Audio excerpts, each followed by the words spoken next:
오늘 말씀해 보면 모든 물건을 서로 통용하고 자기 재물을 조금이라도 자기 것이라고 하는 사람이 없었다. 이게 불가능한 일이지. 형제지간에도 어렵고 부부지간에도 어렵고 가족간에도 어려운데, 그런데 어쩌면 피도 섞이지 않고 남남이고 고향도 다르고 그런 사람들이 모여있는 초대교회가 이룰 수 있었다? 뭐가 이렇게 만들었을까? 그 말이에요. 어떤 힘이, 어떤 능력이. 여러분, 에덴 동산에도 힘들었잖아요. 그런데 어떻게 2000년 전에 이런 일이 가능했을까? 그 말이죠. 여러분, 우리는 이 32절 말씀을 우리가 좀 이해하기 위해서 31절 말씀을 읽었으면 좋겠어요. 같이 한번 읽어보죠. 빌기를 다음에 모인 것이 진동하더니 무리가 다 성령이 충만하여 담대히 하나님의 말씀을 전하니라. 여러분, 이들이 왜 빌어요? 왜 이들이 기도해요? 아무런 문제가 없는 가운데 일상적으로 기도했나요? 아니었어요. 그들에게는 신앙적 혼돈이 왔어요. 내가 유대교를 믿다가 예수 믿기로 결정을 했는데 정말 이게 잘한 건가? 내가 예수를 믿어 생명을 얻었는데 정말 이것 때문에 나타나는 현상이 왜 이렇게 고통일까 하는 것 때문에 오는 신앙적 어쩌면 혼돈이 그들에게 찾아올 수 있었다, 그 말이에요. 예수님 부활하셨다고?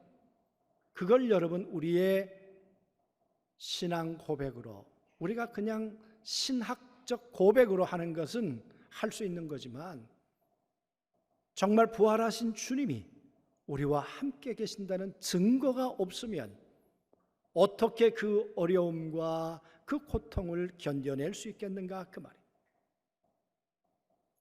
사람들은 그 예수 믿는 사람들을 가리켜서 열광주의자 이렇게 말하지 않을까요? 왜? 성령 받았다 그러고 방언한다 그러고, 어떤 사람들은 예수 믿는다는 이유 때문에 가정을 뛰쳐나갔고 그러지 않았어요?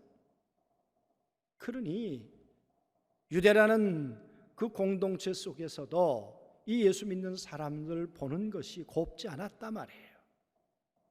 그러니까 요한과 베드로가 감옥에 들어가기도 했죠. 죽을 위기를 겪기도 했죠. 그런 초대교회 성도들에게 찾아오는 건 뭐였겠습니까? 두려움이에요. 현실적인 삶에 대한 두려움, 또 사도들처럼 감옥에 갇힐 수 있다는 그 위협에 대한 두려움, 그 두려움과 함께 그들에게 찾아오는 것은 또 뭐였을까요? 외로움은 없었을까요? 예수님을 믿고 난 다음에 가족을 잃어버렸잖아요. 안식일에 갈 수 없잖아요. 그들 가운데 그 공동체로부터 이제 내침을 받았잖아요. 거기서 오는 외로움, 거기서 오는 정체성의 혼란 아니었겠습니까? 번떡이는 칼날, 십자가 앞에서 혹시 내가 죽는 건 아닐까? 밤마다 들려오는 그 신음소리, 그리고 그들에게 다가왔던 현실적인 어려움은 뭡니까? 그건 가난이에요. 먹는 문제. 왜? 공동체로부터, 가족으로부터 떠나왔으니까 어디서 먹어요? 무엇을 먹어요? 뭘 입어요? 그러니 그들에게는 한두 가지 어려움이 그들에게 찾아오는 것이 아니지요. 그런 그들,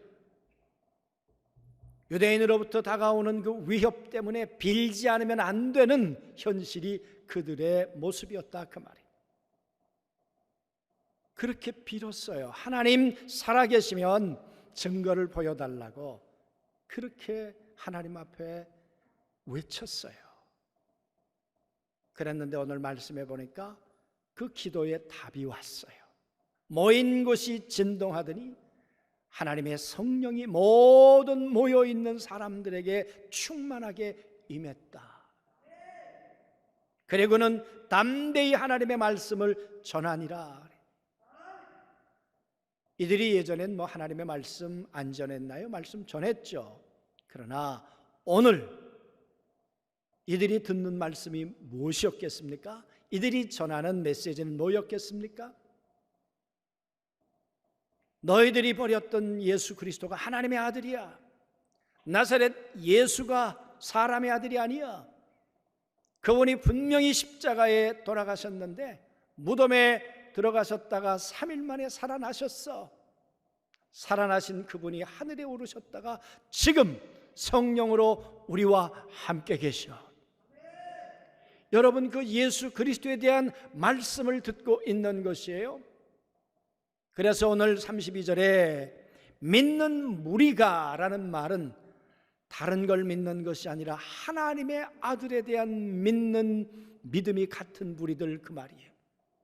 예수 그리스도에 대한 고백이 같은 사람들, 그런 무리들이란 말이죠. 그런 무리들이 모여서 우리는 마음이 하나야, 신앙 고백이 하나야, 둘이 아니고 셋이 아니고 분열이 아니고 파괴가 아니고 우린 하나야. 그리고 뜻이 하나였다. 의지가 하나였다. 우리가 무엇을 행동할까? 어떻게 살아야 할까? 감옥이 우리 앞에 있고 위기가 있지만 그러나 우리 뒤로 물러가지 말자. 우리 포기하지 말자. 그 뜻에 대해서 하나가 되었다는 이야기겠죠. 그런데 돌아보니까 가난뱅이들이에요. 다 힘들고 어려운 사람들이에요. 그러더니 그들 속에 하나 둘씩 자기가 가지고 있는 걸 내놓기 시작하면서 이거 내 거 아니에요. 우리 같이 씁시다. 누가 먼저 시작했는지 모르겠어요. 근데 하나 둘 그러더니 아니 모여있는 초대교회 성도들이 자기가 가지고 있는 걸 내 거라고 소유권을 포기하고 그리고 그걸 다 내놓기 시작했다는 거예요. 제 것이라고 말하는 사람이 하나도 없었다. 정말 놀라운 일이죠. 이게 가능했을까? 여러분, 무엇이 이걸 가능하게 했을까? 그 말이. 그랬더니 그때 사도들이 큰 권능으로, 왜 그랬겠습니까? 그런 삶의 모습을 보니까 얼마나 힘이 됐겠어요. 얼마나 격려가 됐겠어요. 사도들의 힘이 어디로부터 왔겠어요? 물론 성령님으로부터 와 주었겠죠. 그러나 이 말씀을 듣고 그렇게 사는 성도들의 모습을 보면서 아마 큰 힘을, 능력을 얻었겠죠. 여기 능력이란 사도행전 1장 8절에 말씀하고 있는 것처럼 다이나마이트와 같은 폭발력 있는 능력이라는 거예요. 그 능력이 가슴 안에 넘쳐나면서 오늘 그들은 이렇게 말합니다. 예수는 하나님의 아들이고 그분은 부활하셨어. 그 말은 부활하신 주님이 지금 우리 가운데 계시잖아. 우리 가운데 배고픈 사람이 없잖아. 우리 가운데 제 것이라고 말하는 사람이 없잖아. 그 부활하신 주님이 오늘 우리와 함께 계시지 않는다면 오늘 우리가 보고 있는, 우리가 느끼고 있는 이런 공동체가 가능할까? 이런 감동이 가능할까? 그랬더니 그때 모여있던 성도들이 아멘 하는 거예요. 맞지요. 부활하신 주님이 우리와 함께 계시지 않았다면 유대교에서는 있을 수 없는 일이 우리에게는 이루어진 거지요. 부활하신 주님 때문에. 여러분, 어떻게 이런 일이 벌어졌을까? 그 말이에요. 그것은 빌기를 다 했어요. 위협 가운데서 뒤로 물러가지 않았어요. 주저앉지 않았어요. 기도의 사람으로 세웠어요? 기도의 사람들로 세워졌어요?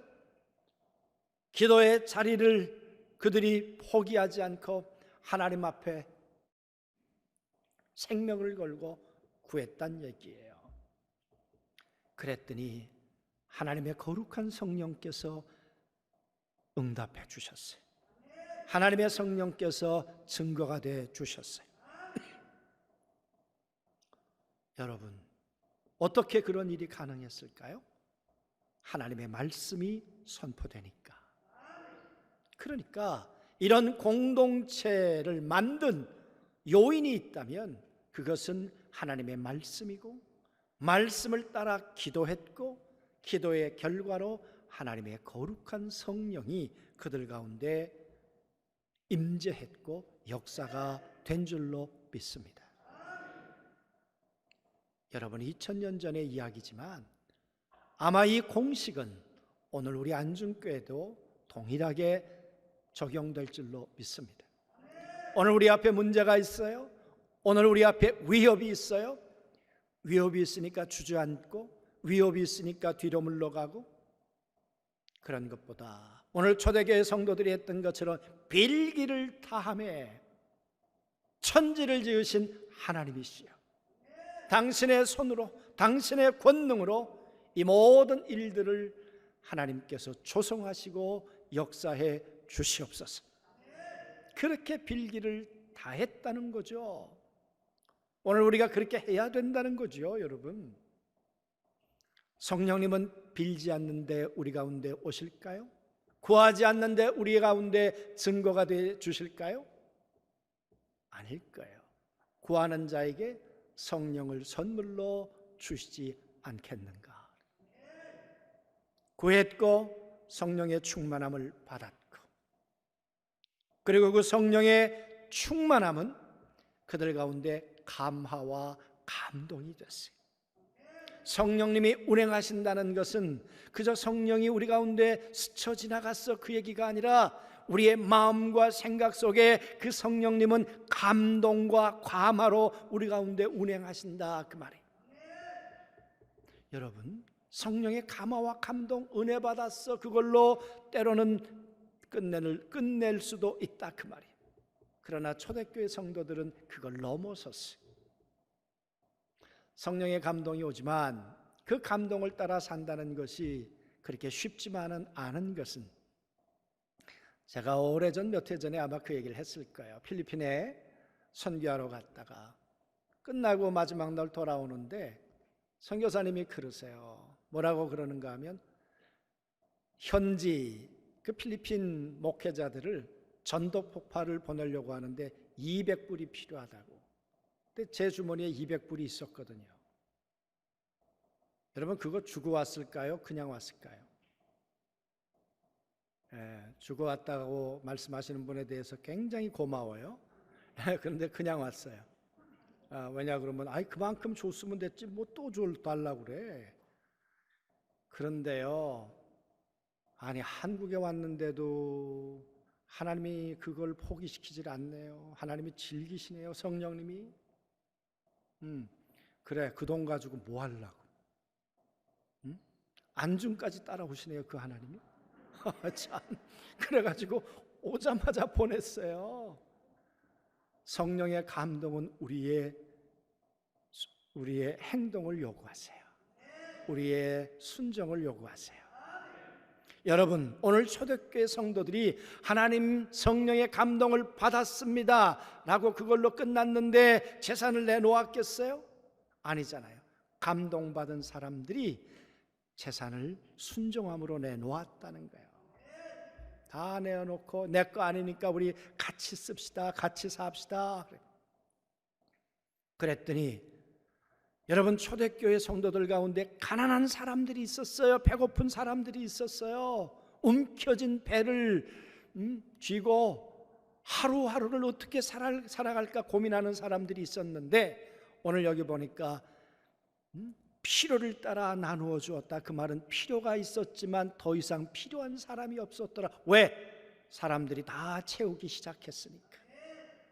김 집사님이 채우고 박 집사님이 채우고 권사님이 채우고 장로님들이 채우기 시작해서 부족한 사람이 없었더라. 여러분, 여기 감동이 있지 않았겠어요? 여러분이 이런 공동체 속에 함께 살고 싶지 않으세요? 어쩌면 초대교회 성도들이 워낙 가진 게 없고 그러다 보니까 가능할지 모르죠. 그러나 그렇지만은 않은 것은, 오늘 여기 말씀해 보니까 바나바라는 사람이 있었어요. 이 사람은 땅 가지고 있는 사람이었어요. 레위 사람이지만 저 구브로라고 하는 것에, 오늘날 키프로스 섬에, 오늘도 거기는 유명한 휴양지잖아요. 그러니 예루살렘의 땅하고 여러분 이 키프로스 섬의 땅값 어디가 더 비쌌을까요, 여러분? 한번 생각해 보세요. 레위 사람인데 어떻게 땅을 가졌을까요? 원래 레위인들은 땅 못 갔잖아요. 그런데 학자들의 이야기에 의하면 예루살렘 밖에, 이스라엘 밖에 이방 땅에서는 레위 사람도 땅을 가질 수 있었답니다. 그래서 아마 땅을 가지고 있었던 것 같아요. 여러분, 비싼 땅이었을는지 모르죠? 그걸 팔았어요. 그걸 팔아가지고 사도들 발 앞에 갖다 놓았어요. 사도들의 권위를 인정하고 가난한 사람, 힘든 사람, 교회를 위해 쓰라고 갖다 놓았다는 거예요. 그 사람을 보면서 사도들이 별명을 붙였어요. 저 사람은 권위자야. 저 사람은 위로자야. 그 위로자란 말은 단순히 재산을 갖다 놓아서 가난한 사람을 나눠주는 헌금을 했다는 그 의미 이상의 것이에요. 바나바는 하나님의 말씀으로 위로했어요. 그의 삶을 통해 가지고 있었던 재산을 들여서 위로했어요. 그래서 이 바나바는 나중에 안디옥 교회의 말씀 사역자로 가잖아요. 그러니까 이 바나바는 하나님의 말씀을 전해서 위로하고, 말씀만이 아니라 자기의 재산을 팔아 위로하고 사람들을 권면하고 그랬다는 거예요. 그게 초대교회의 모습이었다는 거예요. 사랑하는 성도 여러분, 어떻게 이렇게 이런 일이 벌어질 수 있을까? 말씀에 계시지 않는데 그랬을까요? 흑암과 혼돈 가운데 있을 때 하나님의 신이 운행했어요. 창세기 1장에 하나님의 신이 언제 역사가 되든가요? 하나님이 말씀하시니 그 말씀이 성령의 역사가 되어서 흑암을 빛으로 창조하신 줄로 믿습니다. 하나님의 말씀을 들을 때 성령께서 운행하셨고, 그 성령의 운행함을 따라 성도들이 감화와 감동을 받았고, 그 감화와 감동을 받은 성도들은 삶을 하나님 앞에 순종하기 시작했어요. 감동을 따라 재산을 내놓고, 감동을 따라 예민해지기 시작했고, 감동을 따라 저 사람에게 필요한 것들을 나눠주기 시작했고, 그래서 모든 사람들에게 부족함이 없도록 채우시는 그런 놀라운 역사가 있었다는 거예요. 사랑하는 성도 여러분, 하나님의 말씀은, 하나님의 성령님은, 그 성령께 순종하는 사람은 오늘도 감동의 공동체를 만들어 갈 줄로 믿습니다. 하나님의 말씀은 위로의 사람을 만들지만 인간의 생각, 인간의 계산은 어쩌면 낙심한 사람들을 만들어 갈지 모릅니다. 하나님의 말씀은 성령의 사람들을 만들어내지만 인간의 꾀는 악한 영에 따라가는 사람을 만들 수도 있습니다. 성령님은 감동의 사람을, 악한 영은 파괴적인 사람을 세울 수 있죠. 감동의 사람은 위로자가 되지만 파괴적인 사람은 사람들에게 신음과 상처를 주게 될 것입니다. 감동의 사람은 공동체를 세워요. 교회를 세워요. 가정을 세워요. 그러나 이기적인 계산적인 인간의 사람은 하나님의 공동체를 허물겠죠. 감동의 사람은 성령의 도구가 되지만, 그러나 인간의 꾀로 움직이는 사람은 악한 영의 도구가 될 수도 있습니다. 성령은 세우지만 악한 영은 파괴해 갈 것입니다. 여러분, 오늘 우리는 어떤 사람일까요? 성령의 감동을 따라 공동체를 세우는 사람일까요? 아니면 우리는 파괴하는 사람일까요? 원하기는 우리가 성령의 감동을 따라 하나님의 공동체를 세우는 사람이 되기를 원합니다. 바나바처럼 존경의 대상, 바나바처럼 인정을 받는 우리 모두가 되었으면 좋겠어요. 오늘 이 시대의 바나바는 어떻게 살아야 될까요? 매일 아침 하나님 말씀 읽기를 사모하겠죠.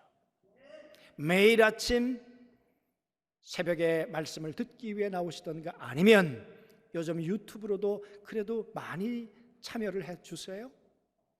하나님의 말씀을 듣는 일에 우선을 두시겠죠.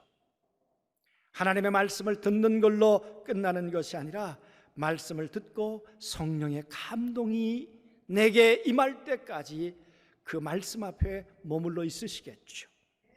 그리고는 그 하나님의 감동을 따라 어떻게 내가 누구에게 무엇을 어떻게 살아야 될까, 그렇게 삶을 계획하고 지극히 작은 것 하나라도 하나님의 감동을 삶으로 옮겨 놓게 될 줄로 믿습니다. 여러분, 그럴 때 우리는 감동의 사람이 되는 것이죠.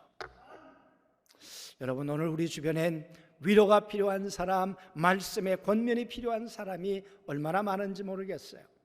지난 주간에 휴가 가신 지구, 제가 쭉 전화 신방을 하면서 여러분들이 유튜브로도 말씀을 듣지 않았어요. 정말 하나님의 말씀에서 점점 멀어져 가고 있구나, 참 마음이 아팠어요. 성도가 하나님의 말씀 없이 어떻게 성령의 감동을 받으며 성령의 감동을 따라 순종하지 않는데 어떻게 감동 있는, 감동을 주는 사람이 될 수 있겠습니까? 그러므로 우리 주변에 그 권면이 필요한 사람들이 많고요. 특별히 오늘 아마 우리 청소년들, 중고등부 청년부들, 이들이 어쩌면 우리의 주변에 있는 가난한 사람이 아닐까. 청년들 대학을 나오지만 직장 잡는 것이 그렇게 만만한가요? 직장을 잡는들 집을 마련해야 결혼을 할 텐데 왜 이렇게 집값은 뛰어요? 그러니 여러분, 포기하고 사는 청년들이 얼마나 많아요. 그리고 우리 중고등부 아이들은 자기 힘으로 예배 나오는 아이들도 많이 있었겠지만 부모님 때문에 나왔던 아이들도 많이 있었을 텐데, 이 아이들이 점점 예배당에 오지 않으면서 하나님에 대해서 점점 둔해져 가는 것은 아닌가. 우리의 가난한 자들이고 우리의 위로와 권면이 필요한 자들일 겁니다. 정말 위로의 눈빛으로 바라봐 주시고, 너희가 우리의 미래야, 너희가 우리의 희망이야, 어렵지만 이겨내자, 견뎌내자. 여러분, 위로자가 되는 것, 격려자가 되는 것 그렇게 어려운 거 아니에요. 시간 내면 돼요. 우리의 마음만 있으면 되고요, 우리의 입만 있으면 될 수 있어요.